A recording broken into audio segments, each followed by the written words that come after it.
Hi, everyone. This is Craig Zelzer from PCDN. We're here for the latest live stream of the Social Change Career Podcast. We're in season 15. I think we're around episode 14, but I'm a little behind. So the actual episode number will come out once this episode is released. We're going to be talking today with the team of the horae about building a distributed creative team for social impact. And they are globally distributed. So I'm based in Medellin, Colombia. Josephine's in Canada. Rachel is in Bali. I forgot if Valentina, I think, is in Barcelona. No, I am in Bogota, very close to you. And Adriana's in Spain. So this is truly a global perspective. For people who have not joined a live stream before, basically we go for about 70 minutes, and we deeply enjoy hearing from people watching, whether it's on LinkedIn or YouTube. So please take 30 seconds to let us know where you're watching from, a sentence or two about your background. And of course, throughout the whole episode, feel free to share your questions, your comments, your feedback. This is one of over, I think we're about 205 episodes of the podcast. So this will be released as an audio episode. I think we have about 3 more episodes to release. So this will be released probably mid-June as an audio episode. And we feature impact investors, heads of foundation, activists, tech for change, anything you can imagine around impact careers. I think we've interviewed people from 30 different countries. So go to PCN Global/listen or find us in any podcasting platform or any major podcasting platform to find, and you can search by subject. 3 quick requests before we start. So please follow everyone and the horae on LinkedIn and to follow people individually. Because what they do is amazing. Please follow PCN, check out all of our resources and newsletters and things like that. And then the number one thing for podcasters, there are people who do make their living as a podcaster. For me, it's something I do as a labor of love, is whether it's this podcast or any other podcast, just take 30 seconds to share and rate it, because that just helps grow the impact. So whether it's on Spotify, Apple Podcasts, the YouTube, just it doesn't have to be this podcast, but if you listen to a podcast more than once, it means you probably like it. So take some time to share it. So the horae is a female-owned, globally distributed creative consultancy working across climate and social change. They support organizations with marketing, communications, and design, so their work actually reaches people without overloading internal teams. They're spread, we've already talked about, across the continent, across the world, and grounded in human-centered storytelling. So today we have Josephine, the co-founder and managing director, Valentina Castillo, co-founder and creative lead, Adriana Castillo, co-founder and art director, and Rachel Lowe, co-founder and growth lead. So thank you everyone for taking time to share with us. And first of all, how did you come up with this name? I'm sure I practiced pronouncing it correctly, but I know I'm mispronouncing it, so my brain maybe has some block. But what does it mean? And for 2 things. So how did you come up with the name, and how did you find each other? And so whoever would like to, maybe Josephine, if you want to start off, and maybe one other person in the team. I'll start off with how we found each other first, because that's, I guess, the beginning of the beginnings. We all used to work together at different companies, actually. So I started working with Valentina in 2019, also remotely in the tech industry. That's kind of where we all, ended up meeting before pivoting to what we do now. But I worked with Valentina first and then jumped to different companies, kind of brought her along because I liked working with her. And she brought her sister, Adriana, along. And then Rach was already in the team that I was working at in the other company. So we all just kind of ended up working together and realized that we enjoyed working together. All of this was done remotely, and a lot of it during COVID as well. So that's how we all got in contact and ended up continuing to work with each other. And then who would like to explain the name and the origin? I can go. Yeah. Sure. Yeah, so I think when we came together, I always tell this story that we came together as the Avengers, because we had stopped working together for a few months. Josephine and Rachel had left the company that we started, and when we started working together. And yeah, we had stopped working together for a few months. We were really sad about it. We ended up deciding, why are we so sad and not do something about it? And we decided to reunite. But then we were applying actually for a job 2 weeks later after we decided to work together. So we had to choose a name in I think, I don't know, girls, but I think it was in like a week, in 10 days. Yeah, So we I were think doing, less. Yeah. yeah, we were doing really intense meetings to try and find a name for us. And we were pitching all kinds of names, but because we are all big nerds, we ended up deep diving into, like something that actually made sense. And we didn't want to do something like obvious. So I think it was Josephine, or I don't know, or Rachel, who ended up looking into Greek mythology and found that It's the Joe. horae, yeah, it was Joe. The horae in the Greek mythology was a group of women that came together in some of the tragedies in Greek literature, that they came together in some of the most complex moments in those stories in Greek tragedies, and they always came to put order and like to create things. And every time in these stories where they come in, people are like, "Oh, the horae came. This is good news." So we were like, "Oh, we could be these women. Like this makes sense to us." We didn't know if it was going to. We didn't even know how to pronounce it. So let's start by that. And I think people are still trying to find out how to pronounce it, but at least in terms of values, it really does connect to who we are and the people we want to be for others. So yeah, we're really proud of this name, even if you can pronounce it whatever way. The values are there for sure. Okay. Yeah. And how would go ahead, whoever's Adriana. No, and I think in the conclusion, like the name of that goddess is the god of time, like the goddess of the time. So I think we are like very feel that way. And so the horae, hopefully I'm saying it correctly now, but again, I guess it's flexible. So I want to ask if each of you can do like a 30-second summary of how you got into communications, whatever aspect of it is, and how much was formal training versus just learning on the job, and your recommendations. I mean, just quickly, like, is it better just to go out and learn how to do graphic design or communication for change or work on a political campaign or a nonprofit campaign? So like that kind of balance of how much did you do through studying formally, self-study, or just doing. So let's do Rachel, Adriana, Josephine, and Valentina. So go ahead, Rachel. Yeah, sure. Actually, I started with wanting to work remotely, and I was in business development partnerships before, in tourism management, and realized like I want to work remotely and being able to just be anywhere I want, and decided to take an online course. It wasn't fully formalized where I didn't get like a bachelor's degree or something like that. And I started at the company that we all worked in as an internship. And then that actually evolved into a full-time role. And that's how I started. And yeah. Okay, Adriana. Yeah, I was work on Colombia in an organization that works with the conflict of Colombia and all of climate change and the communities in Colombia. So I was working there like 4 years almost, and I feel very connected to for this type of topic. So it was always my dream to do communications for that type of organizations.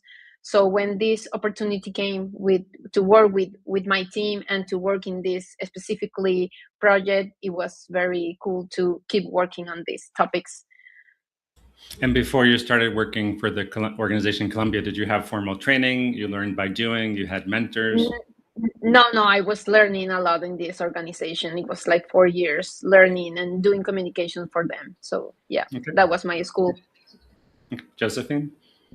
I started in media production. So I studied media production in Toronto. So I was working in advertising, like working in production studios and in that field for a bit before I got the same itch as Rach. Like I wanted to work remotely. I didn't want to go anywhere. I didn't want to commute. I didn't want to go to an office. And that was my pivot to tech. So I would say my formal training is more like on the ground, hands-on. Like I did a lot of like business and producing type of work. And when I pivoted to tech, that's when I picked up a lot of the, I guess, like marketing and branding and like skills in that area together, fused all of that as I pivoted into this role. So I did not have any, up to like my undergrad, I didn't have any more formal training, and everything else was basically learned on the job. So that's where I stand. Okay. And Valentina? Yeah, I think from my side, I studied visual communication in Venezuela. So it was a very hands-on like career. So we had to learn how to do like visual design, like graphic design, web design. So just all the tools to handle all tools. So I think when I went out into the workspace, I started first designing for startups. Then I went into web design. So I done a little bit of these more executional jobs, and now I'm more into creative. But yeah, for sure, it's been a lot of learning on the job. I think this has been the experience for everyone, but I did come from some prep from college around these topics. Yeah. And you talked about maybe your team being like the Avengers, and so, or whatever group of superheroes in the horae. So, if you had to think about it, is there a metaphor for what you do?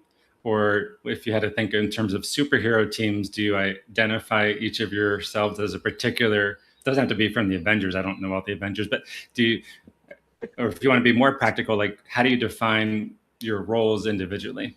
So, I mean, if the metaphor is too abstract. So. And let's start with Valentina this time. Yeah. I think I would be better at describing my teammates than myself, Okay. probably. Okay. But I think for sure Joe is kind of our big leader. I think she's very organized, and not only organized, but I think she has a natural sensitivity to relationships. So she's very keen at making sure everyone is okay and that everyone's doing their job, but also enjoying it. So I think that's her superpower for sure. Then I think Rachel is. I think from all of us, she's the most sensitive one. She's very active into making also sure that everyone's okay. I think we're all very good at this, but I think for sure she's also our biggest, like the one that has the most knowledge about growth and how to like make things scale. So I think the one that puts what we do into a lot of eyes. And then Adri is our magician for all everything visual. She knows how to translate something that like we receive like a WhatsApp audio, and she know how to translate it into like something beautiful. So I think that's magic. And then for myself, I don't know how to describe myself, so I would let anyone else do that Is, for is me. there is there someone else who wants to give a superhero Yeah. define Valentina? Yeah, Go I ahead, think Adriana. Val has like the most creative mind like in the world. It's not because it's my sister.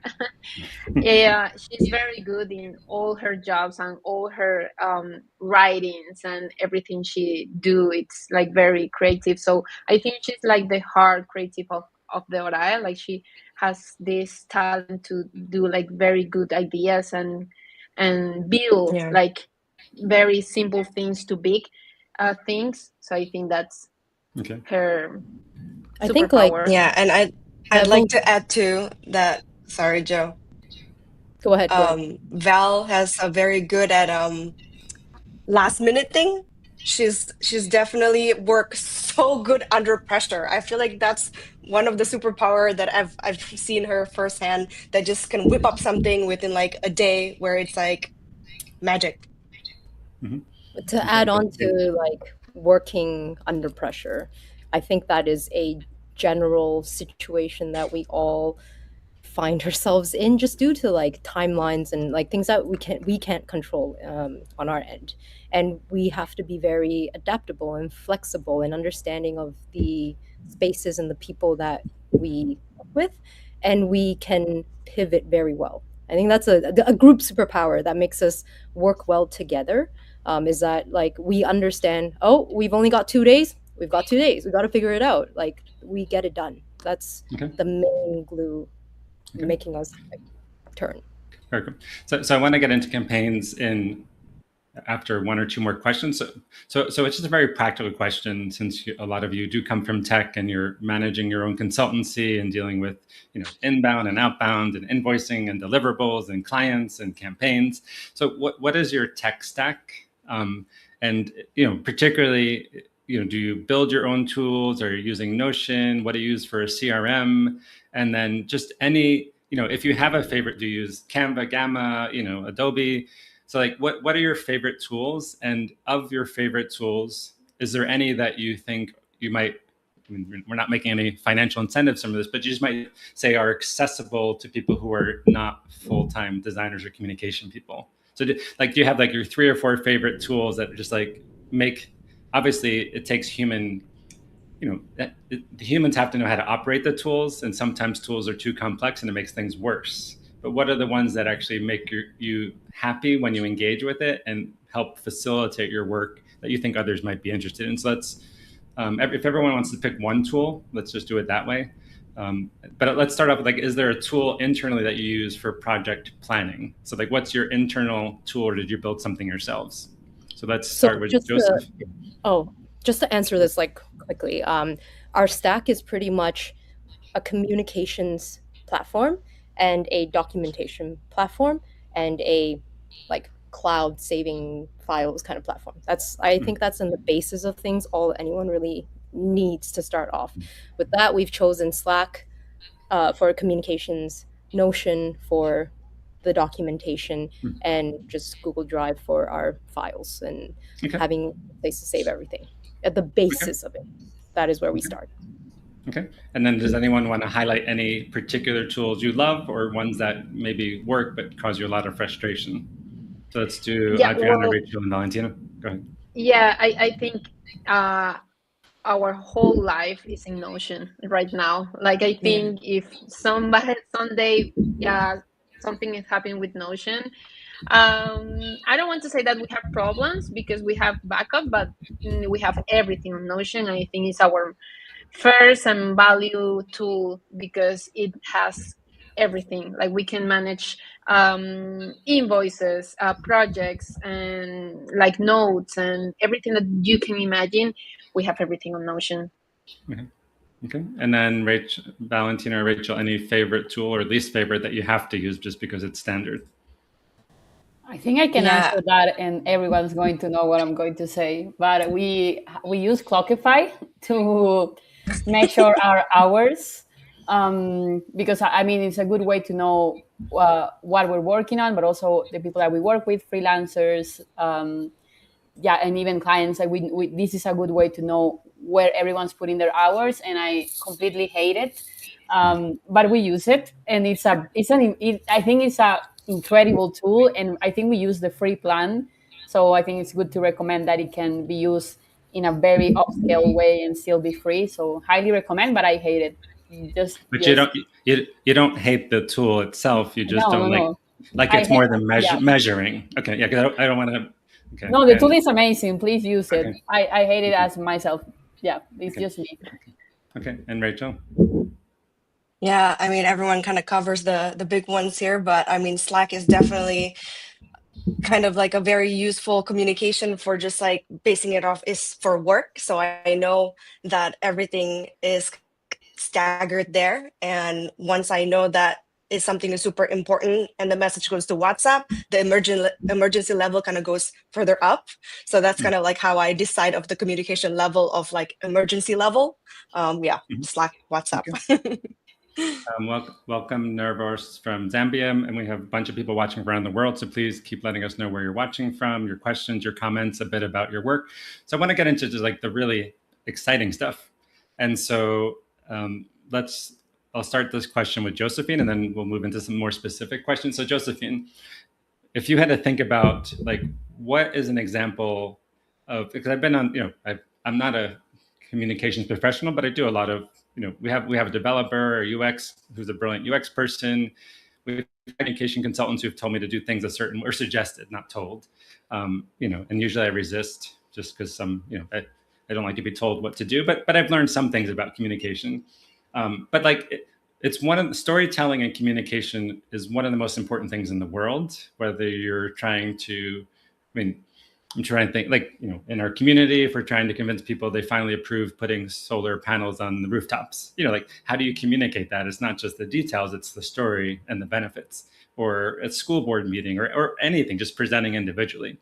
So what is an example of a campaign that you've all worked on that just the message has been incredible, and then you can say like it's led to some type of change? So whether increase in donations, a policy change, activism, because one of the big things about communication, we're also over platformed and over communicated now, that it's really hard to find ways to communicate that other people might engage. So is there something from your work individually, from the team, or just something like a case study you've said, like when you think about communicating for impact, where the content, the message, and the ask is just like incredible? Like what's an example or two that you would share?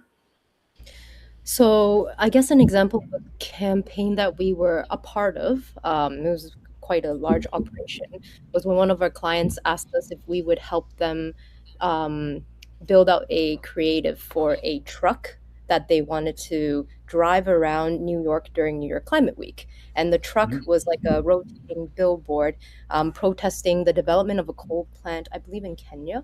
And they want to stop the development. And basically, driving it around strategic areas like embassies and like where the UN is, like around New York during New York Climate Week. So it's all about getting the message out. The ask came at a very tight timeline, I would say. We only had a few weeks to help them develop the creative and pull it off. But with the information that we were given, the tight timeline, Audrey made miracles happen. Again, the magician. And I was actually able to, I was in New York at that time to see it go live and to just, yeah, like be able to physically touch the truck and like see something tangible. So that was a really cool campaign to be a part of.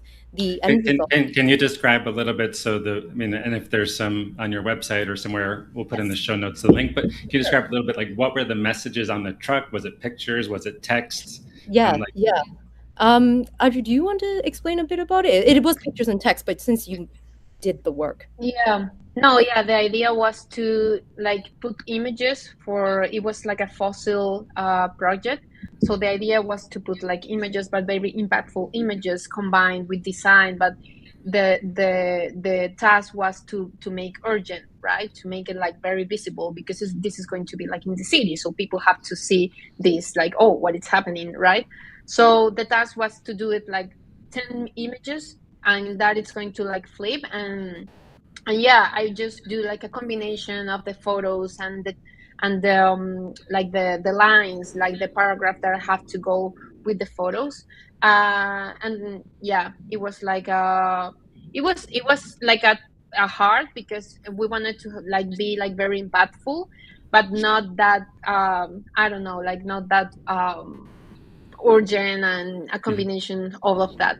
So yeah, that was the and when you think about impact in this campaign, I mean, obviously there's the impact that the client or the organization hopes it has. There's the impact that people potentially impacted by the coal plant development hopefully would see the change they want. So, I mean, how did you or the client tell the story of the impact? I mean, because there's one thing to get eyeballs, or just attention, some attention, but attention doesn't necessarily lead to action.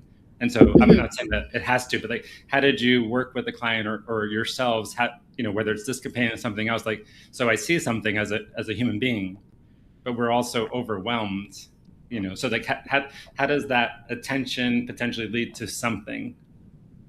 Well, in this case, thankfully, like we were in contact with the client about the lead up and like what happened after as well. And they said that there was a like the court, I believe, they upheld the decision and they revoked the license for the coal plant. So there wasn't, at the end of the day, all the things that happened in the campaign ended up achieving its goal of like stopping the development of the coal plant. The part that we play, I will say, I'm sure they had other like other things happening in the campaign. We just played a part in this one, the activation. But to hear that there were actual results, it was like a basically policy kind of like up in the upper levels kind of decision making results. that was impactful for us to know that we played a part in like contributing to something that they were fighting for. Okay. And as a team, when you, I mean, I'm sure you all do your own individual things, both professionally and, you know, volunteer wise, but as a team, when you work on something that has a positive impact, I mean, one is just like completing a project, because I started with a group of friends. We started something similar. You know, it was in peace building, but 6 of us started our own nonprofit and did all this work. And yeah, I know the challenges of all sorts of things. But like when something goes really well, how do you celebrate as a team, whether you're in person or virtually? I mean, one is just like getting a contract and deliverable, but when something is like just that was incredible and you're exhausted, do you have like any secret celebrations, or you just all go to sleep, or, you know, watch Netflix? Anybody want to? I don't know if we have a certain like repeated way of celebrating. We do have some chats that are for happy moments, and we do try to call ourselves. That's something that we do. Like if something has come up that we are all really excited about, we try to have a call and like really try to feel that we are together in that moment. I think that's what we've done the most. Like do a joint call to try to also reflect on how we feel about things. I think that's what we do mostly. Okay. I will also And say we always record ourselves. I don't know if this is the same thing that you're going to say, Joe, but we always record ourselves, like celebrating. Like I think we, like each one have like video of 4 of us celebrating. Like, yeah. No, I was going to say that all 4 of us have never collectively met in person. We've never together been, like, we've all met and in different circumstances, but we are about to all meet in person in October and be in like the same space. So we may come up with more celebratory rituals and whatever, but we need to meet first. So there's that. Okay. Yeah. And then asking the opposite, and it doesn't have to be, I mean, please don't share anything sensitive, client, but an example of a campaign, or you can generalize it to make it anonymous, but something where maybe the content or the messaging was great, and either what the client wanted didn't fit, like it wasn't an effective communication strategy because you had to twist the needs to the client, or like the thought of what was done, it was like, not that it wasn't meaningful, but it's like, so what? Like it just didn't work the way you had hoped. And without giving, and it could be something outside of the horae, like if you don't want to, like, you know, something from the past or something you did as a volunteer or previously, but something like you were excited, you put in the energy, and it was like the idea was amazing, but it just fell flat. Yeah, I have one in mind. I don't have to be specific, but for sure, I think every year we handle these big events, and especially COP is always the biggest one. And I think after 3 years, I think it's 3 years of doing COPs, we've realized that it's never going to go the way we want to. And I think every year we've had some loss in some way. I think the first year probably was the hardest because we didn't know what we were like entering to. But for sure, even now that we have expertise, it's still hard, and it's still, we have to prepare for some losses in those weeks and some failures. I think last year we had a big one of like some certain merch that we had done and it didn't actually come through to the event, and that was really devastating for everyone because it took a lot of work. I mean, it was not in our hands, it was just, you know, like the way these events work. But I think I don't know if we have a lot of celebratory, answering to what you asked us before, celebratory rituals, but for sure when things go bad, we do have some rituals of reflection, making everyone feel supported. I don't think we've ever let just one person take ownership of, we do work as a team on that, and we do have a lot of ways to reflect on things that went wrong. Yeah. Okay. Welcome, James from Ghana. He's a software engineer. Again, please let us know your questions, comments, feedback. I guess we have a lot of Southern Africa, Zambia, and Ghana's West Africa. But so a question here is, when you entered communication, because you all had different backgrounds, and it sounds like some of you originally were working on communications for impact, other people came more from technology or media. when you think about the field of communication for impact, there is a lot of story washing and greenwashing. I mean, I used to teach, on greenwashing in business. So if you think about, there's a lot of just like, hey, we're great because we're great. Like, whether it's a company that's fundamentally their product and service is destroying the planet, and like, we care about the planet, or, government, or so. How do you, any advice, like in terms of your own criteria for working on campaigns, but in general, like, how do you differentiate between just hype and marketing and story and green and purpose washing versus actually a real engaged communication that is not purpose story washing, or also just poverty porn, or like, or kind of like taking someone else's story and just kind of like leaving the community or people out of the story? So I don't know, anybody want to, just reflect in that? And of course, you need to pay the bill. Like, I'll give an example. So it's nonprofit. I helped start a couple of nonprofits, been on boards. One of them, like, I won't go into too much detail, but we got up to about 400,000 in revenue. We thought we were going to change the world, and we did good work, but we had to pay the bills too, because that was our source of income. So, I'd say about 30 to 40% of what we did was what we really wanted to do.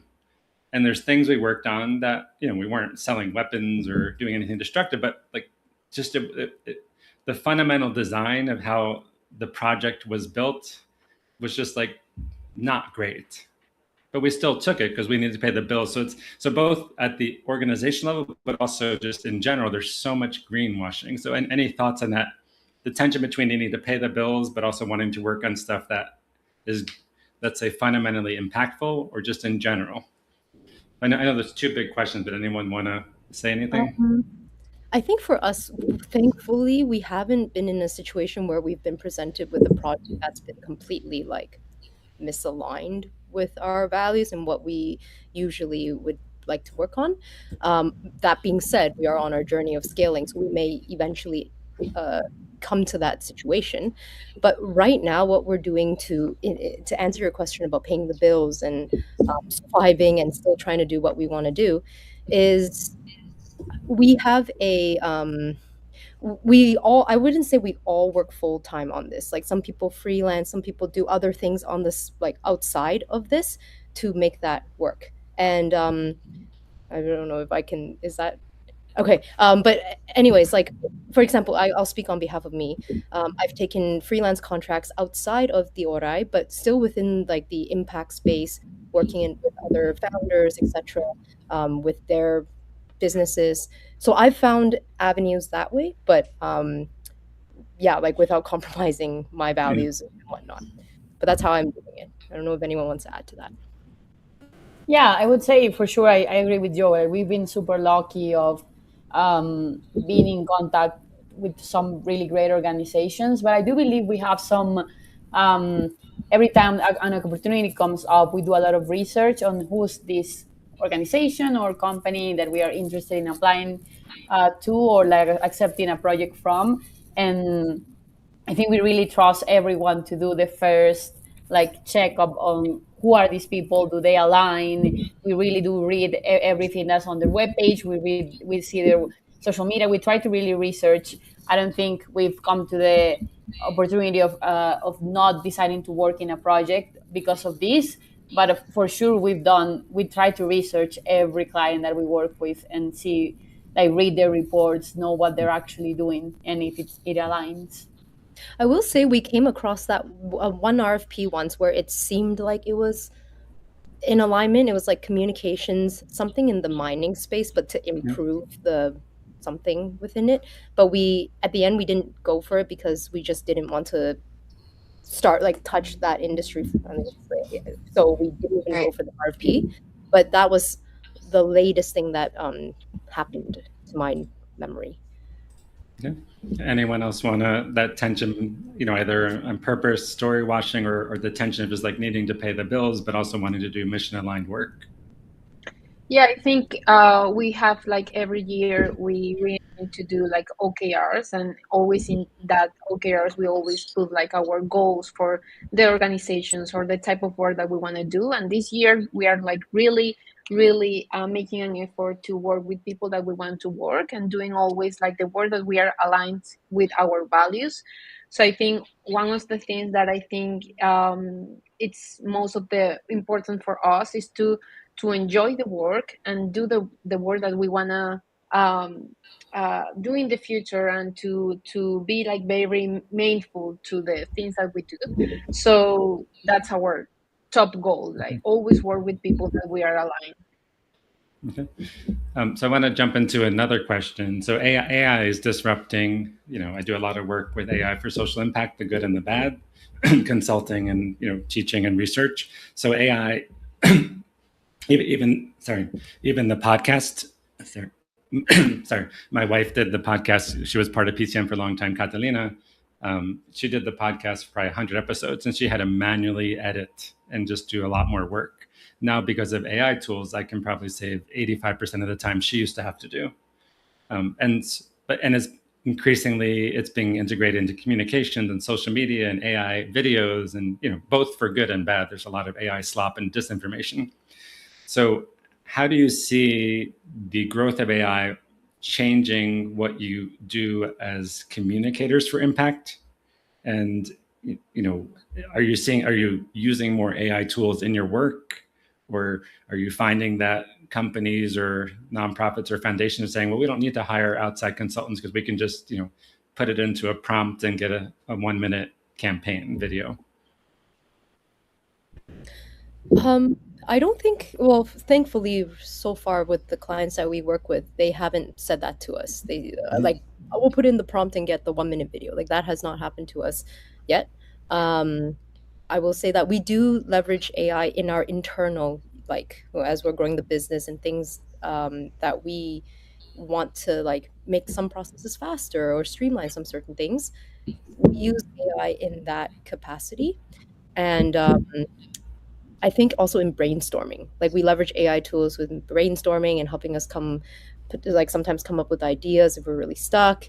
And those would be the spots I see it being used the most. I don't know, Rach. I know, Rach, you're building something for like growth and to streamline your time as well. Go ahead, Right. Rachel. Yeah. Yeah. For me, I feel like AI, I don't know if you guys think, I mean, I know that Adri and I have kind of similar thing where we use AI to kind of like expedite the work, to like just check our work and make it faster. But like we want to use our time more, kind of more in the human connection type of work. Therefore, figuring out a way of like how can we actually be on the ground and contributing to the societies that we're actually like working with in that sense. So it's something that we're thinking about. So AI does help, but it completely take everything that we're doing at the moment. Okay. And Rachel, do you want to say any more?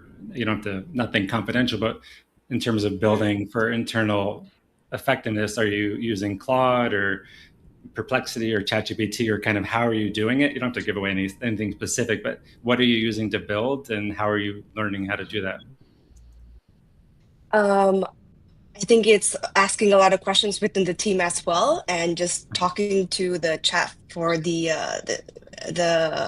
AI tools that I use. I use Claude specifically for now, but I'm exploring also Perplexity for research. Yep. So just kind of like testing a different AI platforms to see what results I get. But at the moment, I use a lot of Claude to do my analysis. So it just kind of, I give it like, a skill prompt where it helps me to just give me like a weekly analysis that'll help me to decide what's the next steps. But Joe is very, very good at building tasks and skills on Cloud. So I've been also getting her help on that. Okay. Yeah, I mean, I use Claude. I'm doing a lot of vibe coding, so building out things, but I use Perplexity because I like the multiple models. I just pay for Perplexity at the basic thing. But I think unless, for anyone who's watching this, generally to get useful things out of AI, you have to pay for some tool and build out something customized, whether it's a project, a GPT, a space, but that's where the real power comes in. But obviously, Josephine, anything you want to say about kind of building, experimenting around tools or skills? Well, I think like somebody told me that there's no better time to be a small business because you can really get that assistance with if you're using these tools like effectively. And some things that I'm tinkering around with is okay, how do I lessen the admin work and like the financing, invoicing, blah blah blah. So I'm more so like for me, I'm focusing on building systems that lessen that work and can work alongside me as I'm doing other things. Um, as I see, time to be the most important resource. So if I can save some time in that sense, then I see it as a win, at least for like in the perspective of building a business. Yeah, I'll just I think go ahead. Go ahead, Adri. no, sorry. Yeah, I see. I think because we do not just communications, we do like a creative work. This is AI is always that it's in the conversation because like people always ask like, how could you do like communications with AI? This is like very not respectful, something like that. It is always like a and I think we use AI with organizations. I think is the best helpful for us and to be like more aware of things to help us on Notion or other tools. But when it means to creativity, our work we always work with humans, and it's important for us that the content it's made for us and for people that it's reading. So I think it's important that people doesn't feel that AI write that or do that. So we always try to be like very meaningful with that and do it with our hands. And yeah. So just an example, like for Claude, for one of our big clients, I got all the data manually, but then, I would usually send them an email. Maybe I put together a report, but I put it into Claude, and I said, create this beautiful document that just reported out to the client. And it was just amazing, and yeah, I told the client that I didn't create it because the client took one of my courses on AI, but it's just like the ability I had to like, put the data together, but then I'm like, hey, Claude, make this beautiful. And then I needed some prompting because again, it'll make stuff up, but the ability to take data that you trust, that's verified, and then put it into something useful. I think that's one of the real powers is like, especially if you can curate the data and it's trustworthy, because otherwise if you just say do something, even if all the AI tools, even if I say like, don't make I did a consultancy last year on AI and peace building, and I kept saying I wanted to find like some data from the OECD on development spending in particular sectors. So I say, hey, AI, I want to find these sources. Make sure it's like, from Brookings and ILO, and don't make up anything up. And then like it would make things up. So like you have to know how to verify the data. Even if you tell it, it'll make things up. Mm-hmm. So I want to think, so you're an all-woman founder team. Does that make any difference? I mean, for clients and you're globally distributed. I mean, just, being, any thoughts on that? Does it make a difference how you sell yourselves, your skill set, or what kind of clients come to you, or you're just great communicators and it's not like being an all-female team is not necessarily different? I can answer that. I don't for the. I think two answers for that. I think for the all female team, I'm not sure if that actually makes a difference or if that. I think for us, as in our internal values and our internal mission, we like the fact that we can hire more women in this industry. The creative industry is really, I don't think, equal, and the creative directors tend to be men, and the people that are in the higher roles in this communications industry tend to be men. So I think in that sense, internal values, we really do care to the fact that we're women and to hire more women in that. But I don't think it really makes a difference for the clients, or it could, but I don't think we've gotten a lot of feedback from that. But for sure, we've gotten a lot of interest every time we talk about us being all over the world. I think people find that first of all amusing, like how are you even doing that? But then I think the fact that we are not only all over the world, but we also speak different languages, so we bring also internal knowledge on how can we do a lot of work for organizations that have to create one piece in 5 languages.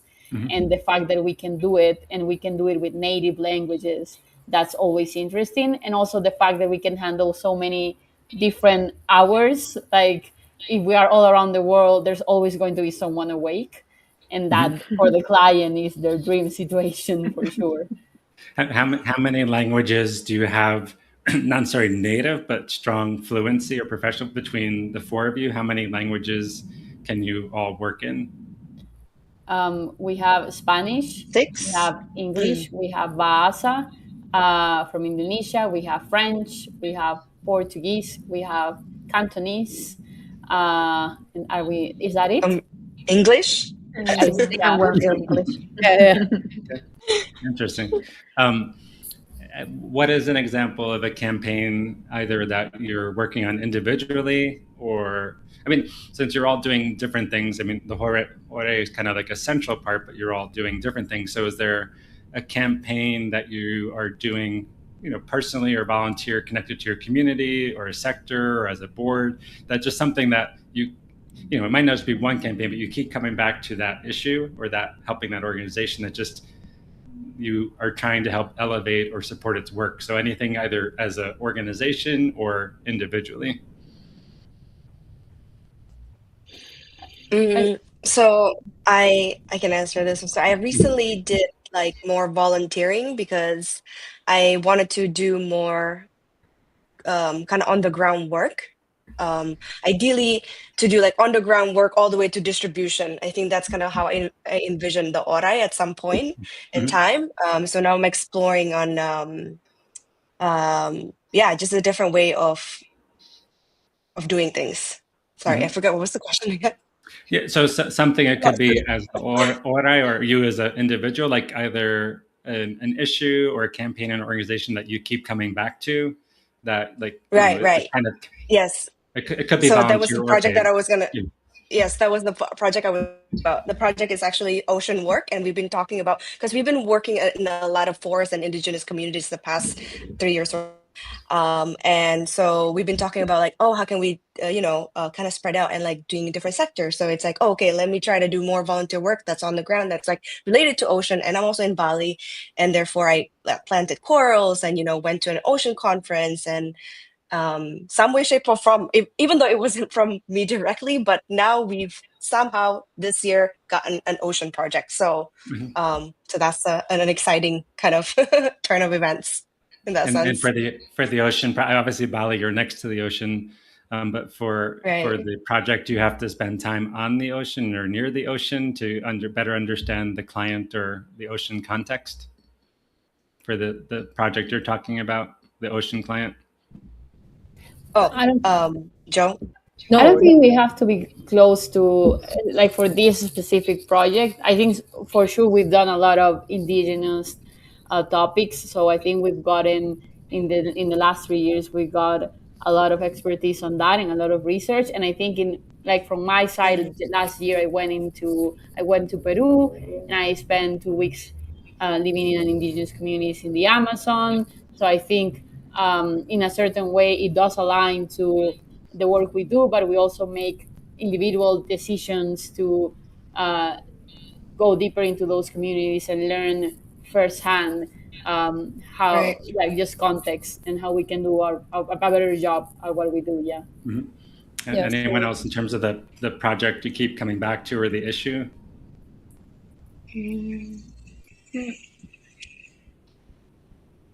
I mean, I guess it's not really like an issue of well, it's something I try to do because I try to go to climate weeks, and it just so happens wherever I am, there happens to be a climate week, which is nice. It like times out, so I try to get involved in those types of senses. Like right now, I'm doing some volunteering photography for Toronto Climate Week. I was just in Climate Week Sydney, and I will go to Climate Week like New York Climate Week, and just kind of seeing and meeting different people there and seeing what like how people are putting on these events. For me, I really enjoy doing that, but at the same time it benefits the horae, it benefits our network. So so there's also Climate Week Medellin. Climate Week Medellin is coming up, the first one, so hopefully some or all of you will be here. So if anybody has questions, feel free to drop me a message. Are you going? I mean, I live in Medellin, but I'm very peripheral involved, but I know the key organizers, and it's really taking off.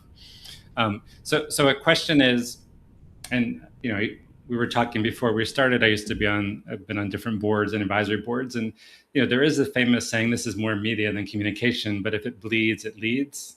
And that, like, often negative or kind of shock doctrine attracts much more attention, in terms of just messaging communications. And do you have any, in terms of communicating for impact effectively, how do you counterbalance that, or any insights from neuroscience, or just like, the question is, there's so many issues in the world, and obviously, and some are life and death, some are kind of quality of life, some are just nice.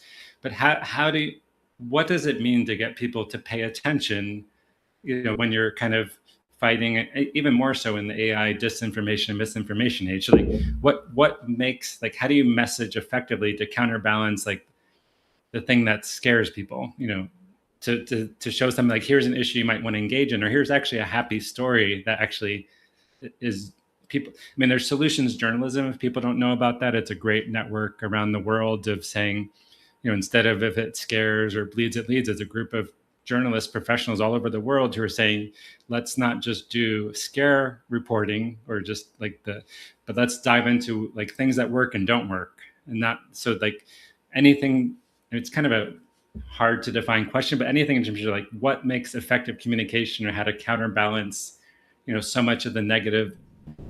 If you turn on local, go ahead. Yeah, I think we are aware that right now we have like a lot of bad news suddenly, like in social media and news, and it's always happening. So now that we have like one client that it's aware of that, so we are trying to do like communications differently. So we are trying to communicate like no of the empty of what is not happening. It's the reverse, like what is happening and what is good of this, and how you can change like I don't know, like a forest if you do this. So we are trying to communicate differently. We are trying to do like a good news, so and people can feel related to that. So we are trying to be like very human and very closeness to the people that read our content, so people can feel like, oh, this is interesting, oh, this is very good to hear, how can I help? So I think this is something that we are trying to do with our clients. I would say we have certain rules for ourselves, and that we, like, I can share three. Like, one of them is like I think when we're talking about climate change, I think people are really scared of climate change in general, and the way they hear about news is a very scary thing, and we're all going to die suddenly. So I think that's mostly the vibe. So we try to balance that into making people feel that they can actually do something about it. So our goal, or our decision making into every piece we do, is how do we include a call to action that's not just this is bad news, but maybe this is bad news, but this is what you can do about it as an individual. So that's one rule that we always have. If we don't have call to actions for this bad news, maybe we have to rethink the angle. So that's one. And then the second thing is that we do work with a lot of, as I've been saying, indigenous peoples and local communities. And I think one thing that we've learned from them is that the way they are portrayed in media is that they are not owners and decision makers, especially in the climate change world. And the way people talk about these certain demographics is very like, oh, they are poor people, they are in bad situations, we need to help them. And I think another rule is we try to make them the main role, and showcase that they do take action, they are owners, they make the work, and just try to flip that narrative that we have to help them, and probably this part of the world actually needs more help from them than on the other side, for sure. Can you give an example of like a client or a campaign or something at a COP, like how, I mean, that's very important, but the difference between talking about and engaging, like, elevating or just supporting. So like, was a particular campaign or a particular way, video or some campaign was framed, like, just to make people understand. I mean, I think it's clear, but there's a big difference between talking about or talking, using someone else's voice versus making sure that they understand, like they're speaking for themselves, but getting some extra training to make sure it's effective. Yeah, I think mostly what we do, or the way we think about ourselves, is just a vehicle to try to translate complex things that come from the territory and then try to scale them. I think a good example was, I think it was 2 years ago, that indigenous peoples in Brazil were fighting for a law that made them owners of their lands, that they have been living there for years. And it was a big amount, like it was a big campaign that lasted months, and it kept being pushed. And so from our side, we weren't experiencing the situation as ourselves, so we were receiving content from the territory. So what we were trying to do is just, okay, being fast at translating, being fast at posting, but just understanding that the message wasn't ours, but that it came from them. So I think at the end they didn't end up pushing the law. So yeah, it was a big one for sure. And I'll also say that we have like the people that we work with, we always have like a point of contact in whatever sense. Like that person helps us facilitate the connections and relationships between the stories that are coming up from the ground all the way to like us as we are packaging it together to put it out to the world. So it touches a lot of hands, and that's where I think the term of like like the co-creation and collaboration, but like true co-creation comes into play. Like we we run on deadlines, but we also understand that if there was not an approval given by one person, we need to stop as well. We're not going to push, and we're not just to like hit a day of making it go live or something. So there's also these kind of like, I know, like rules, but like these like guidelines that we follow and we understand. And that comes back to our like pivoting and our ability, just like working this like like this frame of reference.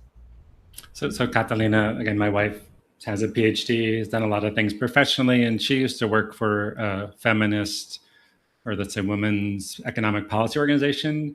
And she was director of global partnerships. And a lot of what they would do, I mean, they did lots of things, but the idea is bring women, they do research, but also bring women innovators and leaders to the US to influence US policy. And so they would speak for themselves. And I have other friends who do that, but they would provide training of like, here, if you're going to, I mean, not that people didn't know how to communicate, but here's like how to message to Congress or do this. And let's say someone's watching this, and what is your general thoughts? And let's say they don't have a communications background or a policy or advocacy background. Any key things you'd recommend for effectively, obviously it's context specific, but effectively communicating a message, whether it's in person or audio or visual, or any places you would suggest, hey, I'm working on this campaign and I want to understand how to do it better. I mean, there's Humanitarian Leadership Academy, Acumen Academy, but any place you would say, like, here's some things you might want to think about to do more effective communication or storytelling for impact, or here's some resources where you can upskill. I would say, first of all, to prioritize quality over quantity. I think one of the things that tend to happen in communications is that people believe they have to push a lot of things out into the world so they can be heard. And I think, especially as you said, Greg, there's a lot of noise already. So I think I would always advise anyone that has anything to communicate to take a step back and, like, first of all, the anxiety that comes from believing you have to create 30 pieces of anything for it to work is really, I think that freezes you more than makes you take action. So I would say, like, take a step back and actually always come back to why. First of all, why you're doing what you're doing, why you are communicating, to always have a baseline on why you care. And then second, I would say, try to have actual like things that you can actually measure, because in communications you are pushing things but you don't know what's the end goal. So I would say, try to put actual numbers into the goals that you have in terms of communication. Like, I need 10 people to look at this, and to try to stick with a real number. And I think that will help the decision making on what you end up doing, and that kind of format and the actual if you end up pushing this on LinkedIn or if you end up using TikTok. I think that decision will come from like numbers and actual data that you want to this to turn out. So I think, yeah, quality and just real OKRs, real deliverables, that will help uh, the push for what you end up choosing. That I will say. We have about 8 to 10 people watching on YouTube and about 10, 12 people watching on LinkedIn. So welcome, James and Yelenkita. But again, if anyone has questions, comments, resources, put them in the chat. Anyone else want to, among the horae team, want to say, here's some key recommendations, or here's like resources, free or paid, that you think are quite useful for people who want to do a better social media campaign or video or just advocacy? I mean, there's a lot of resources out there, like from Clean Creatives, Creatives for Climate, Purpose Disruptors. Like these are more media advertising like groups that focus on um, banning fossil fuel advertising and like um, how to avoid greenwashing in your communications. Like they have resources on that. So I find that like what they provide to be quite helpful. And I personally am in too many Slack groups. There are so many Slack groups that I'm in, but they're all like for purpose, social impact, like those types of groups, and happen to be in different areas of the world. So I have one in Oceania, one in that's more Europe based, one's in North America, like spread out, and it's nice to see how or like what conversations are going on, even in the channels, all the different people, and like what is being shared. So I like lurking Slack groups. Long story short, for my resources. Yeah. Anyone else? I'm also in a lot of WhatsApp groups. So this is more of like if you're in a location where there are communities that are active in these WhatsApp groups, it's a good way to connect with people and network.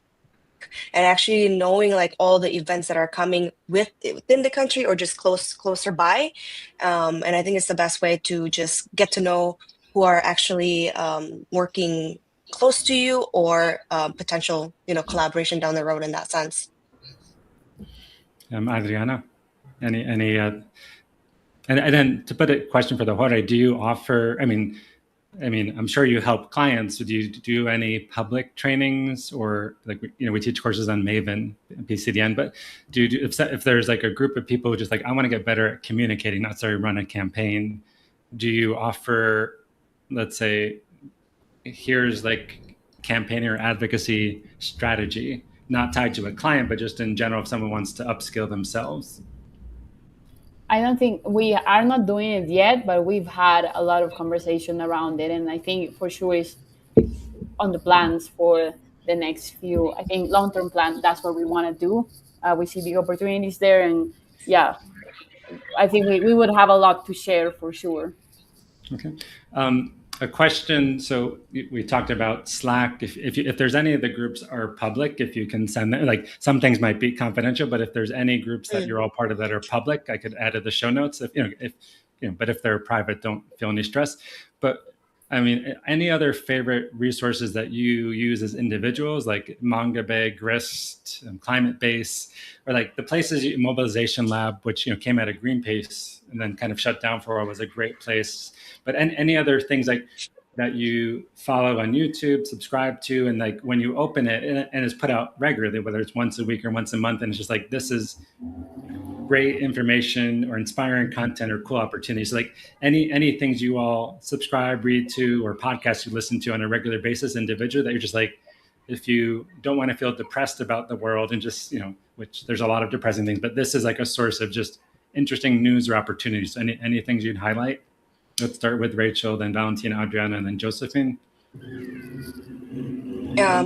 So one of the podcasts I listen is not really related to climate, but it is about human psychology that I thought was really helpful for communication because it touches on how to actually communicate and understand how to relate with human. It's called Hidden Brain by NPR. I really enjoy a lot of their podcast episodes really because it really talks about like very diverse psychology and human relations. So yeah, check it out. Adriana? Right now, I don't have like something that's common to my mind. But if I have to say that it's not related to good news or something that it's fresh, but if I have to say like recommend like a book that it's really good to me to always come in, it's The Artist Way from Julia Cameron. It's a book that's Mhm. always keep me like my creativity open and be present. So it's something that's really helpful for my work. Okay. Okay. We'll put the and Valentina. Yeah. I would say people that we really admire and look up to. I would say Earthrise Studio on Instagram too. Mhm. The job they're making is incredible into creating also series, but it's amazing because they are pushing creators on the ground to do that. So that's incredible. Then another organization that we find really inspiring is If Not Us Then Who. We work with them, but they are training indigenous and local communities on the ground to create their own media. So they are training producers, directors, and people that can actually tell their own stories. And we are proud to work with them, but also we are proud of their work in general. So highly recommend. And then in the podcast side, just because I love it, Radio Ambulante if you speak Spanish, and if Mhm. you're learning, also recommend. It's just incredible storytelling on Latin American stories, and that is always hopeful because the way they tell their stories is another angle of Latin America, that we are not just random people in a lot of trouble, but we are really inspiring people creating incredible things. So that would be my three Okay. recommendations. Thanks. And Josephine. I actually don't really have like other than the Slack group lurking and then also our Instagram because the algorithm is very, very tailored to like this type of content. I go on there to scroll and also learn about anything, any new accounts that I haven't seen, or like for example, check out Earthrise Studios things. Um, but I think that's like the extent of me looking or me checking other resources or checking at other organizations and what they're doing. I will say that we are friends at Studio Birthplace. It is nice to keep up with what they're doing. They're mainly a production company, I believe, and they do a lot of like storytelling work, filmmaking, and it's they've got a newsletter and a group on WhatsApp. So like checking up on updates from them that way is very nice. But Okay. yeah, like I listen to crime podcasts. I don't know if that's like it's Mhm. completely Yeah. not related to this at all. And I like to listen to a lot of true crime, murder mysteries, Mhm. death, that kind of stuff. Yes, I mean, what's the one? I mean, well, Only Murders in the Building is a fun show, true crime podcast, the one on Hulu. But I watch a lot of political comedy. Without comedy, I don't think I would stay sane. So I think everybody Mm, needs to find, and I yeah. play a lot of pickleball. Oh And if you yes. think of if you think of other resources, please send them to me that you like, and we'll start to wrap up. But I want to ask, so you, how much of your so you have to do marketing and sales, but it just any thoughts on like obviously the dream is to get clients coming to you, which also is happening. But any thoughts on like how do you get more potential clients, as a collective coming to you as inbound, like even if they're not a right fit, but at least they come to you versus you having to go out and find them. So any thoughts on like what the dream is like you would be so busy, and I'm sure this happens sometimes, that you would start referring work to others or hiring more. So but it's not you searching, it's people coming to you who are mission aligned. So any thoughts like what makes that difference? And then feel free to do a pitch like what do you all offer the horae in terms of like who are your dream clients or what are you looking for to help people with the challenges they have? So whoever, let's start with Josephine, and then we'll do Valentina, Adriana, and Rachel, and then we'll start to wrap up. I mean, we're currently actually on a journey ourselves with our business development and all of those conversations, and we've reached a point where we are going out for help. So we're part of a community now, like a business boot camp, if you may, to work on our like scaling ourselves as well, and trying to get to a point where more clients will come to us, and we are unlocking that mystery ourselves at the moment. But I will say that we did a really interesting exercise recently, and it was simply kind of like a going like digging back and going back to the basics of trying to answer who are we and what do we do. And that exercise for us, just kind of stripping away all the fluffiness, like going down to the core of it, was it was very interesting, I will say. Yeah. Yeah. You can continue with the story if you want, guys. Yeah, Anyone else? I would say the way we are, we've had a lot of different ways of how we can find more clients. There have been a few successful ones. There have been a few that we've have said, okay, maybe this wasn't worth it. But for sure, some realizations that we'd had is that the in person conversations are is still very valuable. So we have are putting a lot of effort to try to show up in the events, try to show up in meetings, in any kind of in-person situation where we can actually have a real conversation with another human being. And I think for sure that has been probably the most successful way for us. Also, like word of mouth, the one client referring us, but I think most of the time we keep confirming that if we are in the right places, magic happens. Even just in a dinner with three people that work in this workspace, there's a lot that can happen. I think even this podcast is an example of that. If we keep showing up into these in-person communities, we will have more and more projects to be involved in. So yeah, Okay. that's been a good one. That's I mean, true. actually, Josephine, we have a great impact community in Medellin. There's lots of people, but a friend of mine, Manuela Guzman, and I, we kind of run WhatsApp groups, but we also meet in person, and we do both when we have guests. So I met Josephine, I don't remember, 6 months ago, just at one of our impact events, and we started chatting. Maybe it was a year ago, I don't know. We started chatting, and that's how the 6 months podcast ago, happened. exactly. Yeah. So if anyone comes to Medellin, there's a lot of exciting. I'd say 95% of the people in our group are local people doing. Some are from government, some are from startups, some are foundations. And I think that's one of the things wherever you go, if you can either be part of a community or help convene one, not out of self-interest. It's just like, hey, there's interesting people and connect. Rachel or Adriana, any other thoughts on the inbound versus, and also like your dream client. So like a little bit of a pitch, like who do you want to so both let's finish that and then go to the dream client, and then we'll wrap up with one or two last questions. So Rachel and Adriana, any other thoughts on the inbound? Because a lot of people are consultants or working for companies where they have to, generate the business. Right. I think it's right now, like I just want to reiterate what Val was saying earlier. A lot of it comes from networking kind of in person.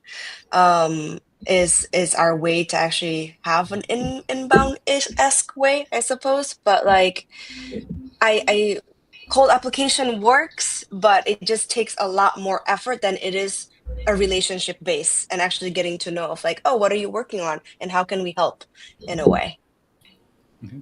Adriana? Yeah, I think something that it happening a lot to us. It's the clients always came back to us, and I think it's because we really do a very good job.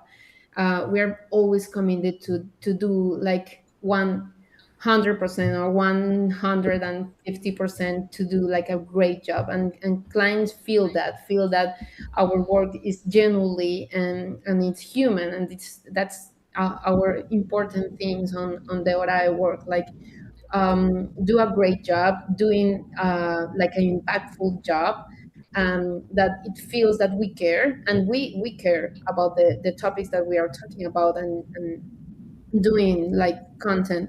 So that's the reason because people always recommend us, and that's the reason because we are like growing right now. So Okay. So I want to mean, ask.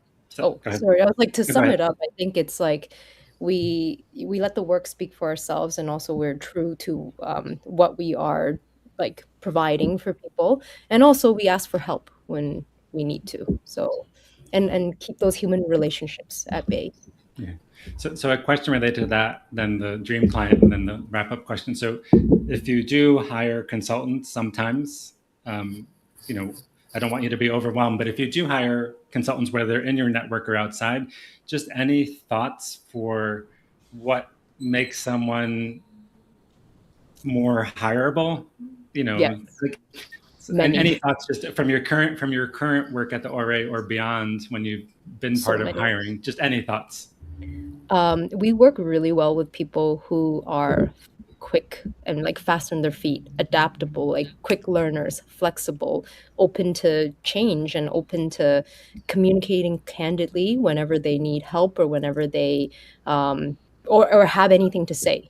Like those are the types of personalities we work really well with, I would say, because we given our situation of being globally distributed and having we need to make sure that communication is very like upfront and clear.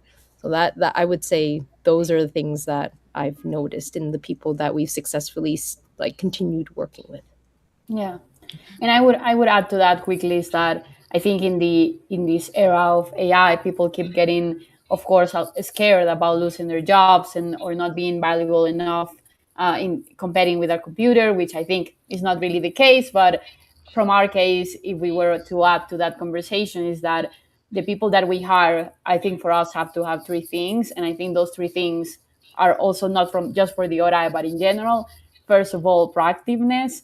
I think if you're not just proactive about the work you do, but in general, just people that are excited about the projects that they're working on. That's something that we really value. Second, curiosity, like the fact that we find people that are always looking like one more step ahead of even what we're asking for, but just even more active into the job they do. And even in lives, the lifestyles they have and the fact that they're curious about other topics for us is really valuable.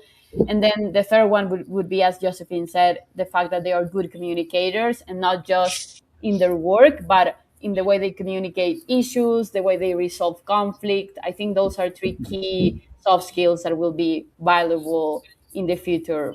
I don't think AI is still as communicative and as curious as human beings yet. So the last big question, and whoever wants to answer, add. So your dream clients, so we've talked about mission aligned. You do a lot of work around climate with indigenous communities, but if someone is listening to the audio episode in 6 months or 2 years, like, what are the clients you hope you are attracting or hope to attract, and the challenges or opportunities you want to help them with? So maybe Josephine start, and then whoever else wants to add.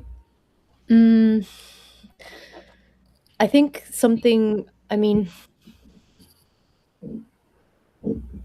I know that we would love to be involved in longer term projects. We like to, like, in terms of being involved from the very beginning, ideation, bringing something out all the way to distribution and seeing it grow.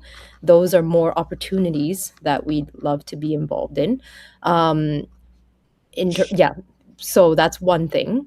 I'm not sure if we have, I mean, we've probably talked about this before of like the dream organizations we want to work with, but we're not only working with nonprofits. We're open to for-profits. We're open to any like type of company as long as we are aligned, like missions and values aligned, and we align with the projects and the work that they're trying to do. So it's yeah, that opens it up quite a bit. But please, anything else? And anyone else, Rachel? Yeah, I think we are open, like the four of us, we are open to work, but I think each one have their preference. Like for me, I wanted to be in the ground and to be more like involved of the communities and maybe do like more searching with them. For Rach, for example, it's more related to ocean, so she wanted to do more work related to ocean. So I think the four of us has like more preference, but we are open to work with people that it's aligned with our values. Yeah, I would say hopefully a lot of stories that we can scale from the global south. That would be valuable, and we think we will love to give a little bit of our work into that. It will be cool that we don't have this type of work yet, but it will be very cool for us to do gender equality because we are four women Yep. doing work, Yep. and we Yeah. wanted to be involved of that too. Okay. That's true. Rachel, That's true. So anyone else? Rachel, anything to add? Yeah, I think it's just being able to be more exposed to different sector. Like we've done forest, indigenous, and soon to be ocean and would like to do more human rights or like Audrey was saying, gender equality, migration. I feel it'll be a really great experience in this lifetime to be able to be just tapping into all the different sector and having more exposure and understanding and contribution to it. And eventually, hopefully, we can actually take on work that is being on the ground all the way to distribution. So Okay. I will whoever also the say clients out there, please, I we're will here. also say that I think it would be really interesting to be more involved in food systems and food inequality and all of those topics that are coming about. I just went to an event yesterday, showcasing for Toronto Climate Week, showcasing this company that builds vertical farms. And one of the projects that they did, they brought the they partnered with a charity and brought vertical farms over to Moldova, which is really close to Ukraine. It's being affected right now with the war and everything. There's a lot of refugees there, just to give them fresh food. And it's really wild what this kind of technology can also do. So being more, I don't know, like digging more into those topics as well is something. Okay. Thank you so much. So last question. But first of all, do you have a calendar? Like, there's a book, Where's Waldo? So if someone is interested in the horae, when you are all based or traveling, is there nothing private, but is there a list of saying like Josephine's going to be in Toronto and like you're just saying That's funny. not your private lives, but saying like you'll be at events. It'd be interesting, I think, to have that. That's funny. We've never. Well, we're Oh. going to have an event eventually together. Well, In yeah, October, Joe, we're going to host our Yeah. first event as the horae. Okay. but it will be in Bali for those who are there. Or in Bali. Yeah. Yeah. And then So whoever is in Bali. Yeah. And then the last question is, what is the best channel just to follow you on both, individually and then as the horae? Like, do you have a newsletter, or is it LinkedIn, or is it Instagram, or like, so let's start with the horae. Like, what's the best channel just to follow you all on to understand the things that you're working on collectively? We have LinkedIn and Instagram. They are not too active, but we have them. We do post sometimes. So Right. the handle is at this is the horae. Okay. For Instagram. And then LinkedIn, does LinkedIn It's just the horae. It's just the Yeah.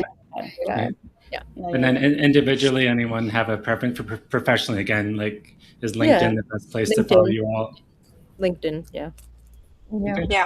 And any last comments or things you'd want to highlight about communications for impact?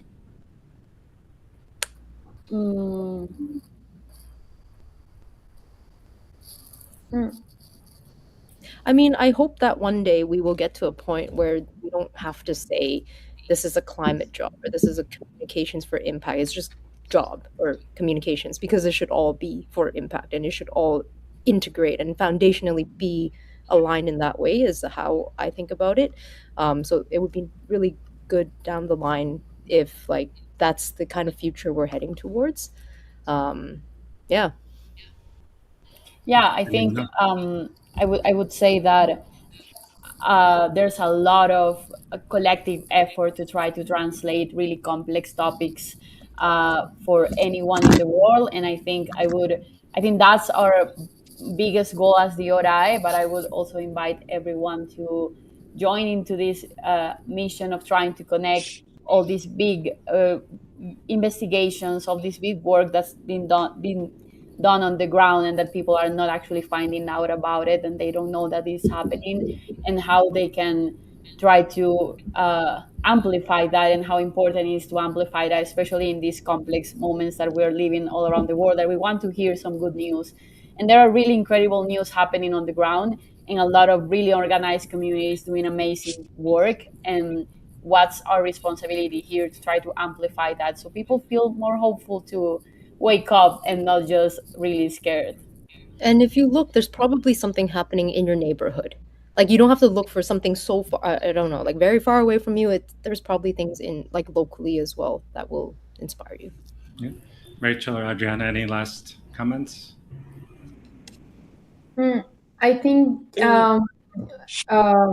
this unified group, it was like very spontaneous, and now we are really working something that's really important to us. So I think if you just I don't know, like imagine like you want to work with somebody or work with a client or work with whatever you want. I think you could do if you always do with people that um, um, it's important to you and it helps you to grow. So that's our situation right now, and we are here because we are four women and four friends that we are working together in topics that we are care about it.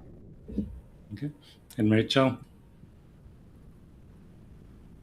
Yeah, I think it's just having some kind of like underlying motivation of like what you want to contribute and not exactly having like a long-term plan, but just more of like being flexible to just try different things and whatever you can, and therefore you'll make ripple impact that way. Okay. So thank you everyone for generously sharing your time and wisdom and being across different time zones in the Tech Collaborative, which is wonderful. And this audio episode, so the video is already up, but the audio episode will be out probably in 2 weeks. And as we started off, thank you everyone for joining on YouTube and LinkedIn, or if you're listening in the future. And please follow the horae on LinkedIn or Instagram or both. Follow each of these amazing individuals, on LinkedIn. Please consider rating the podcast or subscribing. And also, we've had a lot of different communications people. So we just had Flora Perea from Director of Impact at Pulitzer Center. That episode's out.